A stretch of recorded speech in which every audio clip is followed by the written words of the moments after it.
crossover in my professional career from maverick, won't listen to anyone, I must be right because I thought it, we're going to do it, and it's got to work, into losses, into the point where the business at its height was losing 8 million cash flow a year many years ago.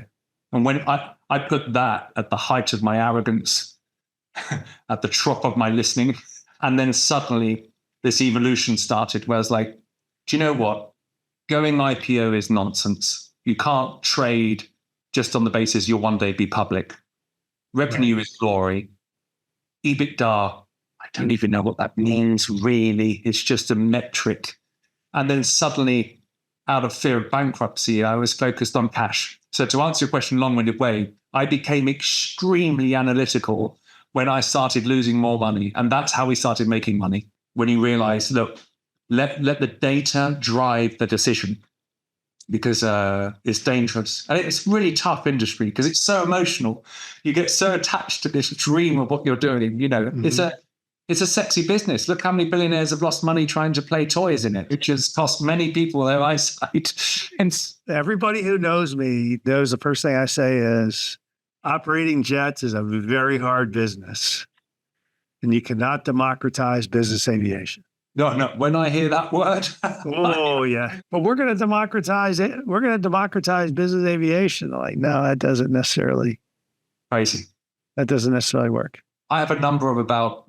So my number used to be about $15 million, but as the interest rates come up, I personally believe that, certainly for the case of Europe, I don't really know about the States, but in Europe, you cannot, Europe or Middle East, go over $13 million as an asset price. Once you do, you're printing losses. And I proved that on a chart. So what I've done, well, for a couple of years now, I've been trying to raise equity, and finally we're in an exclusivity period. Perhaps after. When you take all the quotes you get in, and then you put underneath them the year of manufacture, then you put under those the acquisition cost in the current market. What you really have is you don't have a linear live rate.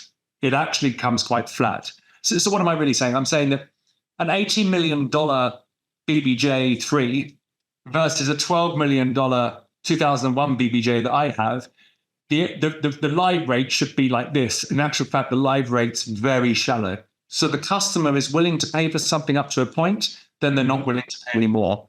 And that's the madness of private aviation.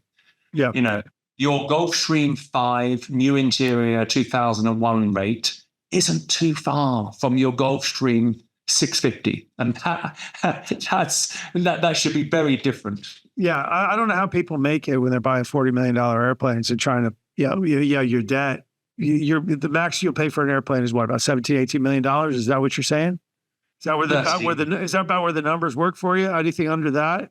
You're pretty happy. I'd say 13, maybe 15, if you can get a large balloon on the end of the payment. But over 15, you're in really dangerous territory. You're starting to need a lot go your way.